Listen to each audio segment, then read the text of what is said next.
Call അടിച്ചല്ലേ? കെട്ടിട നിർമ്മാണത്തിന്റെ permit fees സർക്കാർ 60% വെട്ടിക്കുറച്ചു.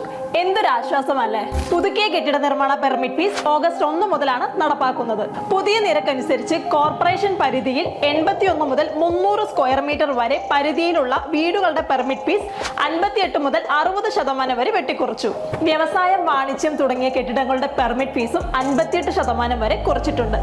കൂടാതെ കെട്ടിട നിർമ്മാണ അപേക്ഷാ ഫീസും ഔട്ട്ലെറ്റ് അപ്രൂവലിനുള്ള സ്ക്രൂട്ടനി ഫീസും കുറച്ചിട്ടുണ്ട്.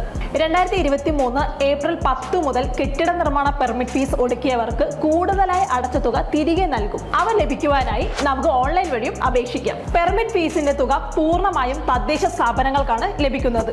പുതിയ നിരക്കനുസരിച്ചുള്ള പെർമിറ്റ് ഫീസിന്റെ സ്ട്രക്ചറാണ് താഴെ കൊടുത്തിരിക്കുന്നത്. പുതുക്കിയ പെർമിറ്റ് ഫീസ് വഴിയുള്ള തനത് വരുമാന വർധനവിലൂടെ തദ്ദേശ സ്ഥാപനങ്ങൾക്ക് കഴിഞ്ഞ സാമ്പത്തിക വർഷം 177.9 കോടി രൂപ ലഭിച്ചിരുന്നു. ഇത് പ്രാദേശികമായ വികസന പ്രവർത്തനങ്ങൾക്കാണ് പൂർണ്ണമായും വിനിയോഗിച്ചതെന്ന് മന്ത്രി പറഞ്ഞു. അപ്പോൾ ഇതുള്ള കൂടുതൽ ഇൻഫോർമേറ്റീവ് വീഡിയോസിനായി ഫോളോ എൽഫോ ലൈൻസ്.